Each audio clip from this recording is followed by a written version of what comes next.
Paz do Senhor para a igreja. Amém, irmãos?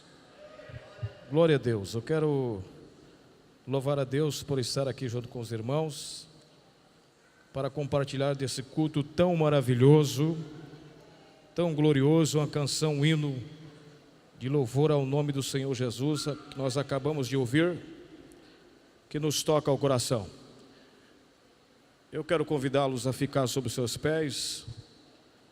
Façamos o uso da palavra de Deus na primeira epístola de João, capítulo de número 2 e no versículo 15.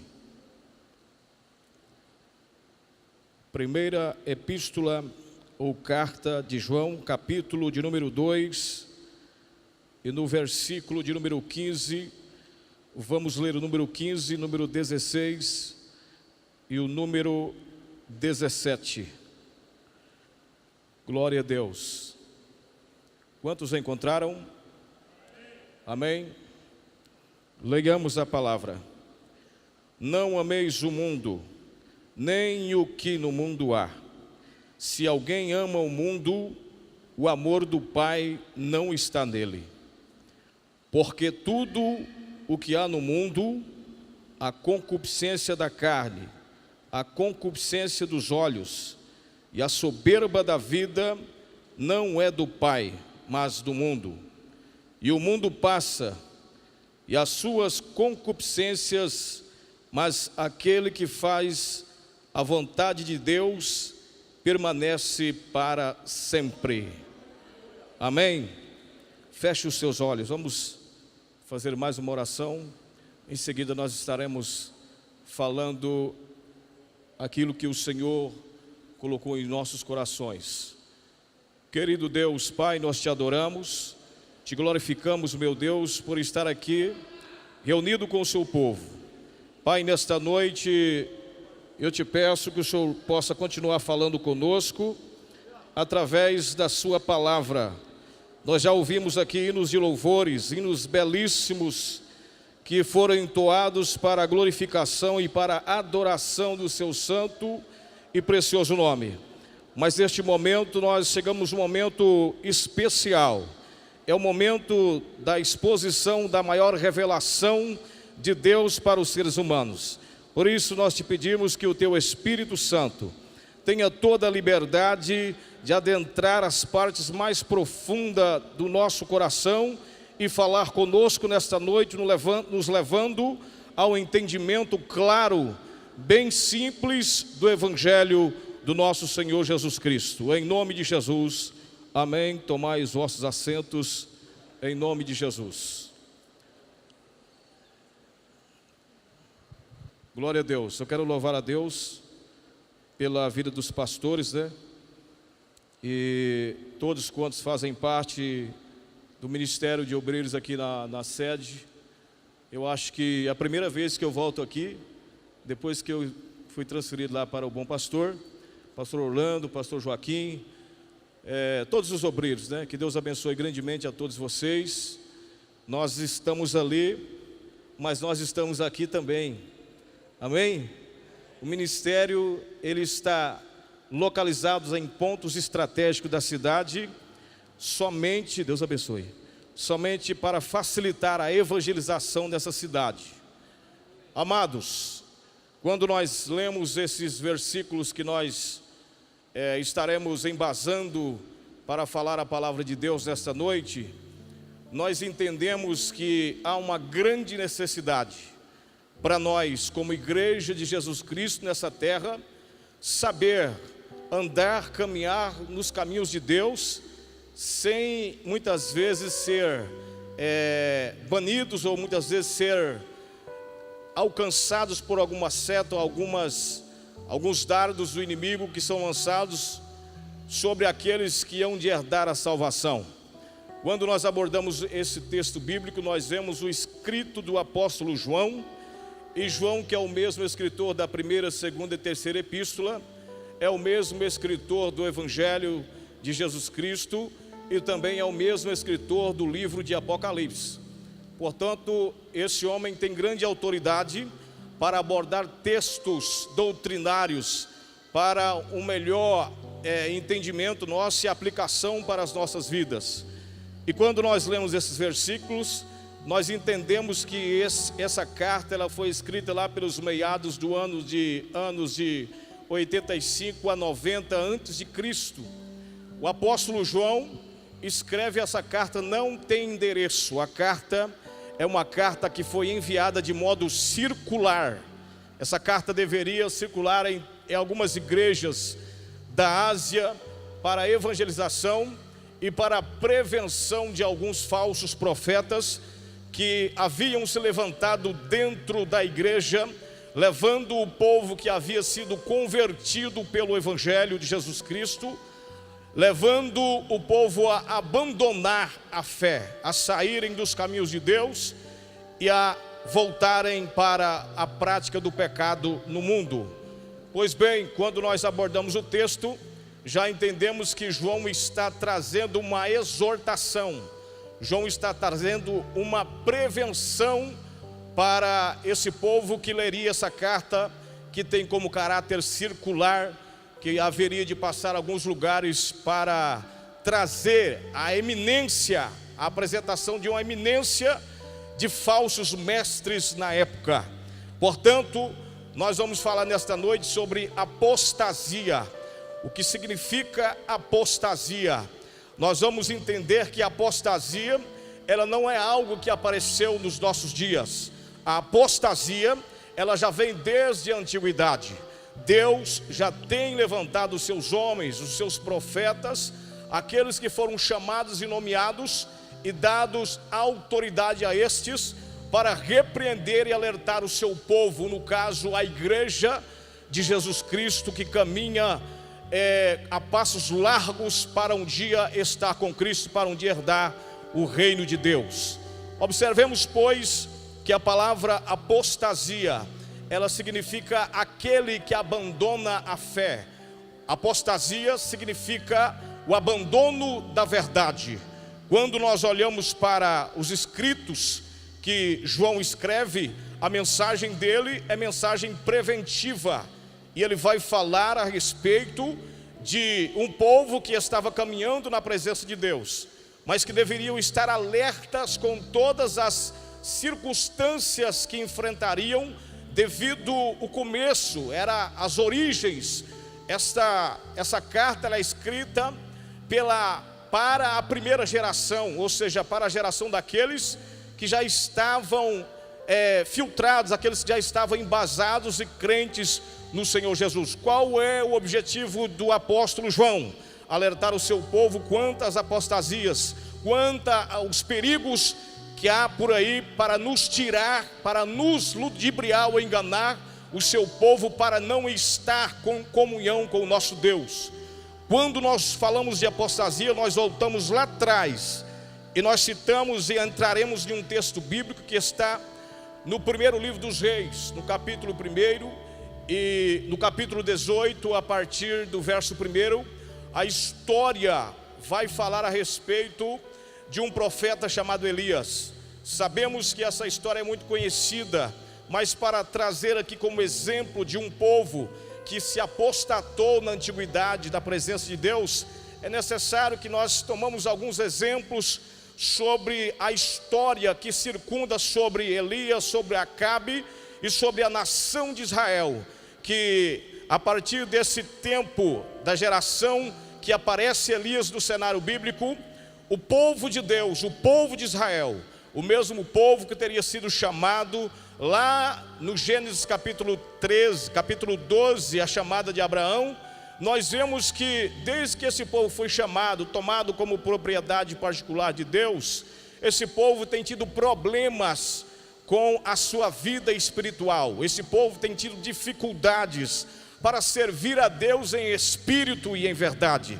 Logo, nós entendemos que desde a entronização de Acabe, vemos que a nação de Israel já tinha se perdido há muito tempo. A Bíblia vai nos dizer que Acabe teve os 5 primeiros reis que antecederam Acabe. a Bíblia vai citar, e eu quero citar aqui alguns reis. Nós falamos de Baasa, que reinou 25 anos e fez o que era mal aos olhos de Deus, rei de Israel. E também nós falamos de Elá, que reinou 2 anos e fez também o que era mal ao reino de Deus. Um rei sucessivamente fazendo o que era sempre mal e levando o povo de Deus a pecar perante a presença do Altíssimo. Nós falamos de Zinri, que reinou apenas 7 dias e também envergonhou o nome de Deus. E também nós falamos do último rei que antecede o rei Acabe, Onri, que reinou 12 anos e fez também o que era mal aos olhos de Deus. A consequência do pecado e do abandono da fé e do afastamento do povo de Deus, ela se deu devido ao mau exemplo dos reis que estiveram no trono de Israel. Não era o trono de uma nação que havia nascido no paganismo, era o trono de uma nação que havia nascido e chamada para fazer o nome de Deus ser propagado por todas as nações. O povo de Deus, em primeiro lugar, o rei, que era o primeiro que deveria dar exemplo, comete erros, leva a nação a pecar, leva o povo a abandonar os seus cultos a Deus, ao Deus Jeová, ao Deus único, ao Deus de Abraão, de Isaac e de Jacó. Eles estão mortos espirituais. Depois, por fim, nós temos a história de Acabe. Acabe, a Bíblia diz que ele fez o que era mal aos olhos de Deus, muito mais do que todos estes que antecederam a ele. Acabe, ele foi a gota d'água, no melhor dizendo aqui no vocabulário diferente, para Deus entrar com providência. Podemos ver que, contando apenas desses 5 reis, contabilizamos 74 anos de apostasia do povo de Deus. Deus não tinha comunicação com esse povo por causa das suas práticas pecaminosas e os altares estarem totalmente contaminados por ídolos. Além de Acabe envergonhar o nome de Deus, Acabe casa-se com Jezabel. E aí que a coisa vai piorar. Aquilo que era pior vai piorar mais ainda. Porque Acabe, quando ele se casa e faz aliança com Jezabel, Jezabel vem de uma nação pagã, idólatra, extremamente mergulhada no paganismo da idolatria. E ela traz consigo lá, depois desse casamento, que era princesa dos Sidônios, todas as práticas de adoração. Jezabel, ela traz a cultura dos Baalins, ela traz a cultura de Baal, e ela tenta implantar essa cultura dentro da nação de Israel. Sabe o que acontece? Ela quase que extinguiu a adoração a Deus dentro da casa de Israel. Jezabel era uma das piores, e a Bíblia fala dela como uma mulher muito idólatra, uma mulher cheia de espíritos, endemoniada, que manipulava a Acabe, que não tinha autoridade sobre a nação de Israel. Veja bem que Acabe havia perdido literalmente o reinado e a autoridade sobre a monarquia de Israel. A nação de Israel estava nas mãos de 2 pagãos, de 2 pessoas que não tinham temor diante de Deus.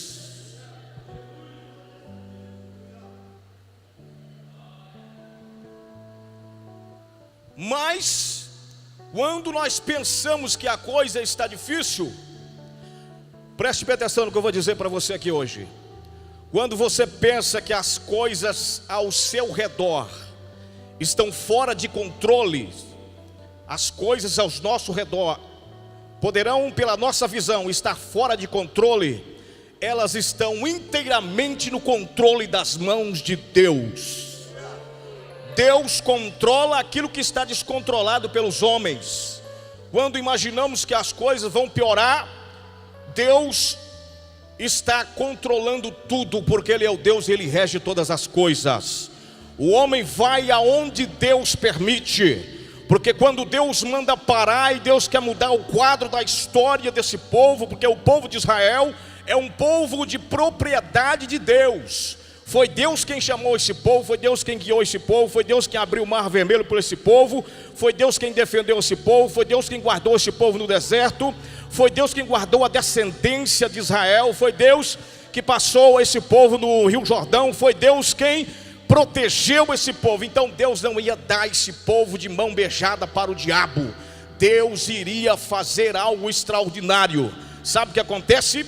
Aparece um homem chamado Elias, que a Bíblia não traz muitas informações sobre a sua vida, e este Elias aparece como voz de profeta. Para entender o ministério de Elias, precisamos observar e definir a palavra profeta. Profeta era um homem que era levantado por Deus para falar algo, para falar um assunto, para falar uma repreensão, para alertar o povo, para induzir o povo, para trazer a sua presença ao povo dentro da nação de Israel. Ou seja, profeta era aquele que fala em nome de Deus para uma nação. Elias aparece no cenário bíblico, e uma das primeiras obras de Elias foi desafiar o rei da nação. O homem de Deus agora está nas mãos do Todo-Poderoso. E o primeiro encontro de Elias com Acabe foi de arrancar lasca.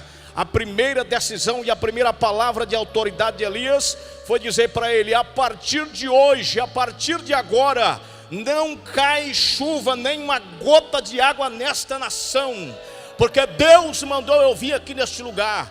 E ele estava intimando aquele homem, aquele monarca déspota, aquele monarca desviado, a saber o peso das mãos do Jeová.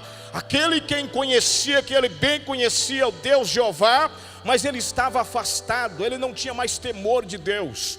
Dura coisa para o homem, para o servo, para aquele que já foi crente, a perder o temor da palavra de Deus, perder o temor de Deus, perder a presença de Deus, é perder a graça de Deus. Quando acontece isso com o homem, a mão de Deus vai intervir para trazer um grande ato, e esse ato pode vir embasado pela misericórdia, para trazer o povo de volta para a presença de Deus.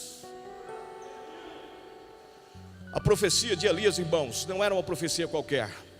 Era uma profecia que Deus cumpriu ela ao pé da letra. A nação de Israel sofreu economicamente, drasticamente, por causa dessa profecia. Não choveu, não houve chuva neste tempo, mas Acabe ainda continuou nesta apostasia. E o embate entre Deus e este homem foi grande. E a Bíblia diz que o povo de Deus, a nação de Israel, amordaçada como alguém que não tinha o que fazer. Aliás, nós podemos trazer essa história aqui para os nossos dias. Observe que Acabe reinou 28 anos e fez o que era pior para a nação de Israel. E a Bíblia diz que o povo estava debaixo de uma opressão e não tinha a presença de Deus. Eles largaram Deus. Não tem como não falar os nossos dias que nós estamos vivendo hoje, falando de apostasia. E nós, como cristãos, servos, acreditamos piamente na proteção de Deus. Temos a Bíblia Sagrada como regra de fé, vivemos ela, praticamos o que ela diz. E o nosso centro, o centro das atenções está focado na pessoa de Jesus. E nós vivemos hoje esses dias que o país parou por causa da falta de combustíveis. O Brasil praticamente se estagnou. E um pedacinho do caos tomou conta da nação brasileira. Mas nós, como cristãos, nós temos que aprender uma coisa: não é uma falta de uma gasolina que vai tirar a nossa vontade de vir adorar a Deus e vai vetar o nosso compromisso com o Deus de Israel. Se não tem gasolina, vai de a pé, vai de bicicleta, vai na costa de um jumento, vai, qualquer que seja a circunstância. O nosso Deus, irmãos, o importante é que nós tenhamos Ele nas nossas vidas. Não é uma falta de uma gasolina que vai tirar o nosso compromisso, a nossa intimidade com Deus. E nós vemos muitas vezes a nossa nação sendo oprimida pela pregação de evangelhos que não é o evangelho de Cristo, que levando o povo a pecar contra Deus. Vemos muitas vezes, nós mesmos muitas vezes perdendo a essência de Cristo que está entre nós, que está em nós, perdendo aquela intimidade com Deus por causa de influências do mundo. Como eu li o texto que fala: não ameis o mundo e nem aquilo que há no mundo, porque se você amar o mundo e aquilo que está no mundo, o amor do Pai não está em você. Isso é bem claro, está bem evidente, não tem como nós não entendermos isso. Elias, para concluir a história, Elias vai convocar um grande desafio no Carmelo. E lá no Carmelo vai haver o concerto do altar. Concerto do altar. Lá no Carmelo, Deus vai se manifestar. Deus iria se manifestar e o povo iria se dirigir para lá. Por que foi que Elias convocou o povo para o Monte Carmelo? É porque dentro da nação havia uma manobra muito grande de Acabe e Jezabel, e a mentira corria solta. Todo o sacrifício teria que ser feito no alto. E Elias convocou o povo para subir ao monte, porque no monte não haveria como fazer uma maracutaia, não teria como cavar um buraco para fazer um fogo ali, tacado por alguns dos seus rapazes. Ali no monte, ali teria que ser uma manifestação divina. E Deus estava vetando todas as façanhas de Satanás, façanhas malignas, para que não pudesse nem aparecer ali, porque a ordem de Deus era que Elias trouxesse ali um ato que levaria a nação a voltar, retornar para Deus novamente. E aí eu pergunto a você, nesta noite tão maravilhosa que nós estamos aqui na presença de Deus,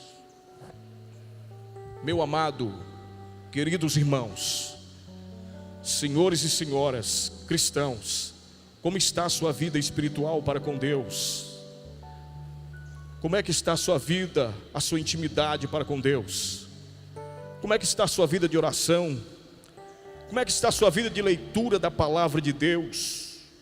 Como é que está a sua vida de comunhão com o Espírito Santo? De que maneira você está convivendo? Se tu és chamado cristão, realmente somos seguidores de Cristo? Ou nós estamos cambaleando, muitas vezes deixando a frieza tomar conta do nosso coração? Deus desta noite tem uma palavra para você, e dizer a você, para que você observe os princípios de apostasia, frieza espiritual, falta de apetite, falta de vontade de vir à igreja para receber uma palavra, um alimento espiritual para a sua vida. E quando nós vamos observar ali, depois de algumas horas que os profetas de Baal estiveram ali convocando ali o seu Deus, Deus de letra minúscula, não houve manifestação nenhuma. Logicamente, Deus estaria ali naquele lugar, e o lugar onde Deus está, o lugar onde a sol, estrela não brilha, e nem pode ser chamado de estrelas caídas e errantes, que são toda a força maligna. Os demônios não tiveram possibilidade de nem chegar perto dali, porque a ordem de Deus era para que o fogo fosse descer daquele altar. E ali, depois de muitas horas, muitos momentos ali de busca daqueles profetas falsos, não houve nada. Mas quando Elias se apodera daquele lugar, conserta o altar, coloca ali as 12 pedras simbolizando as 12 tribos, faz ali uma vala, ataca a água ali, desafia. A autoridade de Elias, irmãos, é muito grande, porque o povo de Deus é cheio de autoridade. O crente é cheio de autoridade, o crente é cheio da graça, o crente desafia aquilo que é impossível. O crente em Deus não tem medo de nada, ele caminha para a vitória, porque ele sabe que ele não serve um Deus de letra minúscula e nem um Deus que é carregado pelas mãos dos outros. Ele serve um Deus que é extraordinário, um Deus que olha para a terra e observa que a terra é apenas algo insignificante aos seus olhos. E ali, quando ele faz ali o concerto, ele conserta o altar, então ele pede para o Senhor fogo. Desce um fogo naquele lugar, lambe aquela água, derrete todas aquelas pedras ali. E o povo, diante daquela cena visível, a presença de Deus trouxe ali um temor muito grande para aquele povo, porque era algo impossível, fogo pegar em água. jamais nós viríamos isso, vemos isso. É contrário ao que a física diz. A água não pega fogo, mas nós observamos que naquele dia Deus fez a física, tirou a física, contrariou a lei, a lógica da física, e fez a água pegar fogo.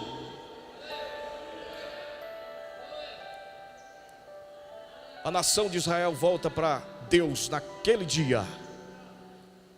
Naquele mesmo momento, o povo de Deus reconheceu o poderio grande de Deus. Deus estava dizendo: dá um cabo nessa idolatria. E ele desce para os ribeiros de Querite para trazer espada sobre todos aqueles falsos profetas. E naquele momento também ele sobe, e ainda mais para poder orar, e para que a chuva viesse a descer daquele lugar. E de fato a chuva desceu. Uma das observações que nós vemos é que não é somente o desafio que Deus quer que nós desafiamos. Não é somente envergonhar os inimigos, aqueles que intentaram contra a nossa fé. O que Deus quer que nós é que nós consertemos o altar. E para fechar a minha mensagem, esse sermão nesta noite, embasado em 1 de João, no capítulo 2, versículo 15 a 17, eu quero trazer também um outro texto bíblico que está no segundo livro de Crônicas, capítulo 34, no verso de número 1. E vemos aqui o que Deus faz quando um povo está atento à sua voz e se converte realmente na presença de Deus. Qual é a ação de Deus com um povo que realmente entrega o seu coração a Deus? Eu estive ali naquele presídio, e eu acho que os irmãos aqui conhecem muito bem aquele homem chamado Bandido da Lanterna. Quem conhece aqui? Esse homem foi um homem conhecido nacionalmente pelos crimes bárbaros que ele fez.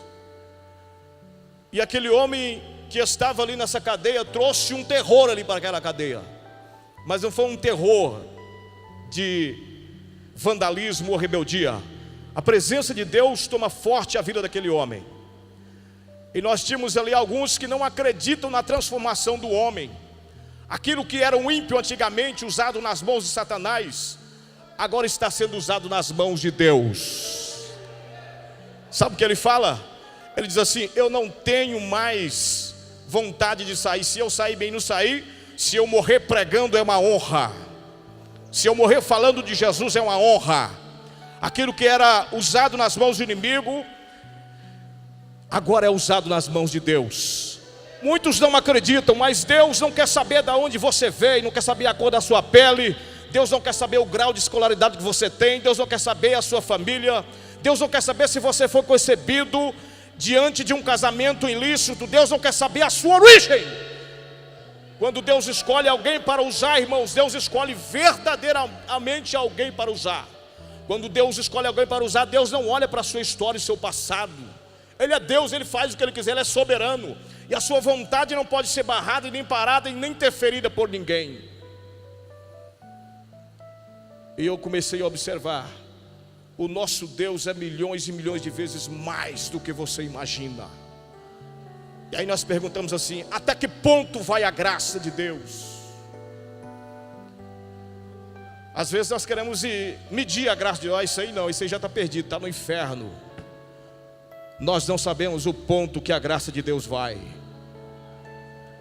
Aleluia. E a Bíblia vai dizer, no segundo livro de Crônicas, vai falar a respeito da história de Josias, um jovem garoto que Deus levantou na nação de Israel agora, para trazer o retorno do povo para a palavra de Deus.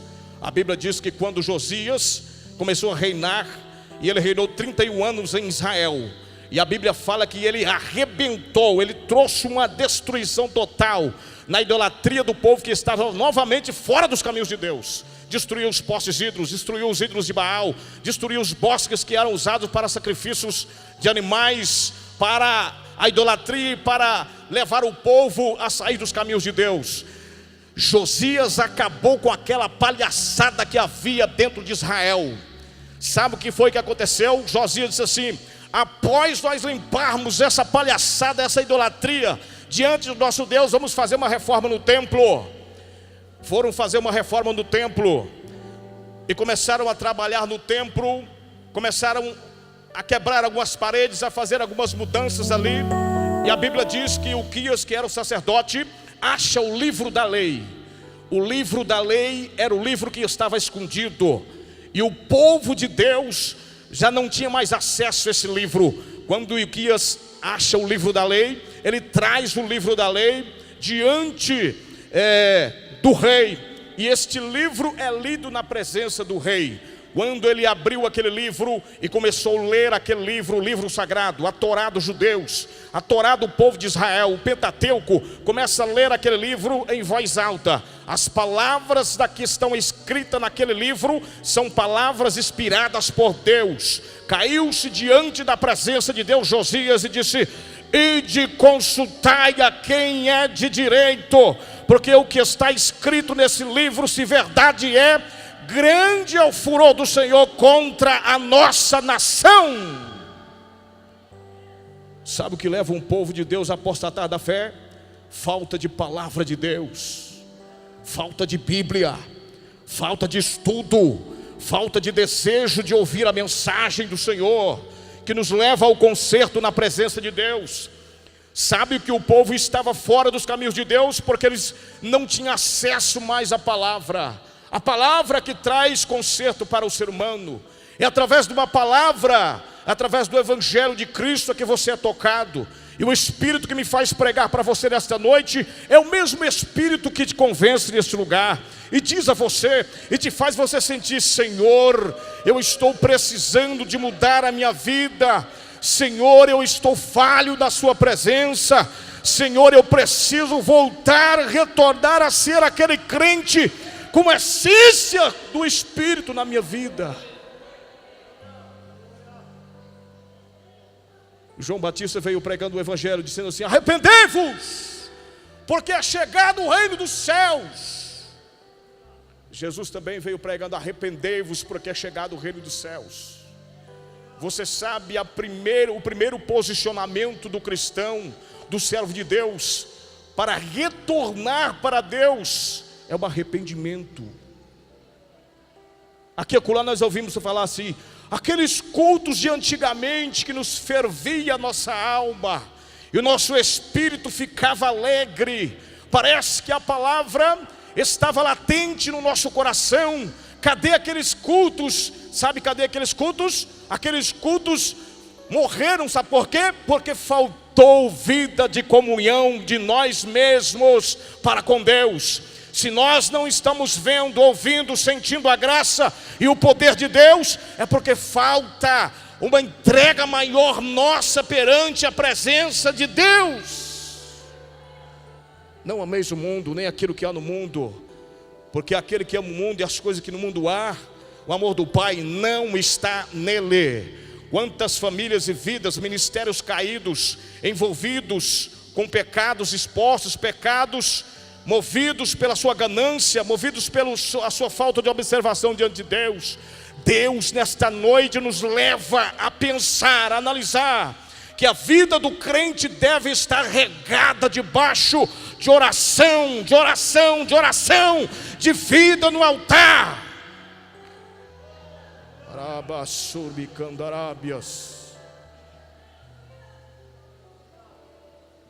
Aleluia.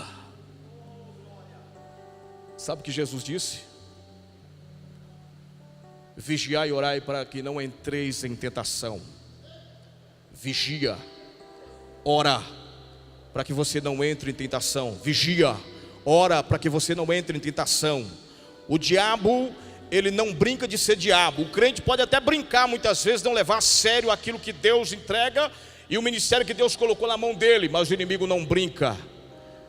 Ele está para ceifar a vida das pessoas e acabar com as pessoas, jogá-las nas lamas, tirar a identidade delas, arrancar a alegria delas, trazer angústia, sofrimento. Mas Deus nesta noite trouxe uma palavra para você aqui neste lugar. Toma cuidado. Não deixe que a frieza tome conta do seu coração. Não deixe que isso aconteça. E aí nós vamos para a Bíblia Sagrada em Mateus capítulo 16, versículo 24. Vai dizer o seguinte: Se alguém quer vir após mim, renuncie a si mesmo, tome a sua cruz e siga-me. Renuncia, resigne-se. Você sabe um mecanismo que o diabo tem usado muito para poder abater os crentes? O mecanismo que o diabo tem usado, ele tem entrado nesse mecanismo, e muitas pessoas não entendem isso. Ele tem usado o avanço da comunicação, o avanço da tecnologia, e, para ser mais claro, das redes sociais, que tem acabado com ministérios e tem acabado com igrejas. Você está pregando contra a tecnologia, o avanço. Estou pregando pelo mau uso. Rábias chorabacandarabakai. Não perca seu tempo com coisas que vão te levar cada dia a passos largos para longe de Deus. Mas a igreja está de portas abertas a todo tempo para você vir clamar, para você vir chorar. Chegou o tempo, meus amados, da igreja, os pregadores pregarem para os próprios pregadores. Chegou o tempo da igreja pregar para a própria igreja. Sabe por quê? Porque um povo nosso tem sido abalado por não conhecer a verdade e se afastar da palavra de Deus. Ame mais essa palavra, dedique mais a ela, ela é alimento. Ame mais essa palavra, passe horas com ela, viva mais ela, pregue mais ela, se alimente mais dela, passe tempo com Deus, tenha um relacionamento mais estreito com Deus. Eu sempre digo, ninguém assume um púlpito de uma igreja sem ter pelo menos uma hora de oração. Porque se você não tiver um tempo com Deus, você não tem praticamente quase nada para passar para o povo. Quem sabe nessa noite você pode dizer: eu queria ouvir outra mensagem. Mas a mensagem que Deus tem para você é essa: abra mão de tudo que interfere na sua vida. Abra mão de tudo que está te separando de Deus. Separe daquilo que o mundo te oferece. O diabo não vai oferecer coisa ruim para o povo, não. Ele oferece aquilo que é de melhor, aquilo que é mais aprazível. Mas Deus está te oferecendo vida eterna. Vida eterna. Em nome de Jesus, eu quero fazer uma oração com você nesta noite e dizer a você, meu prezado, a palavra de Deus é a única fórmula, é o único jeito, é a única maneira de nós andarmos com Deus. O homem, a geração passada se perdeu porque não tinha Bíblia. A igreja de Cristo nesta terra é uma igreja que precisa ter Bíblia, conhecimento da palavra, maneja bem a palavra. Senhor nosso Deus, Pai que estás no céu, aqui está o seu povo, Senhor. E esta igreja, meu Deus, tem homens grandes, poderosos na palavra, homens cheios do seu Espírito Santo. Essa igreja tem um povo cheio da graça, Senhor. Por isso eu te peço que o desejo, que a essência do teu Espírito Santo possa estar no coração desse povo. Não deixe, meu Deus, que os mais pequeninos se percam nessa caminhada, na carreira que foi proposta. Senhor Deus, toma esta igreja nas suas mãos, juntamente com o nosso pastor presidente. Pai, abençoa o teu filho, Senhor. Usa o teu servo na direção desta igreja. Pai, no nome de Jesus de Nazaré, esse povo é um povo cheio da graça, meu Pai. Por isso, alerta a consciência de cada um deles, a saber que o mundo não tem nada de bom, não tem nada de melhor para o seu povo. Mas o convívio com a sua palavra e uma vida de oração nos levará a entrar às partes mais altas e às portas celestiais e viver eternamente com o nosso amado Jesus Nazareno, aquele que é o assunto central da nossa fé. Jesus, cuida do seu povo, em nome de Jesus eu te agradeço, agora e para todos sempre. Amém.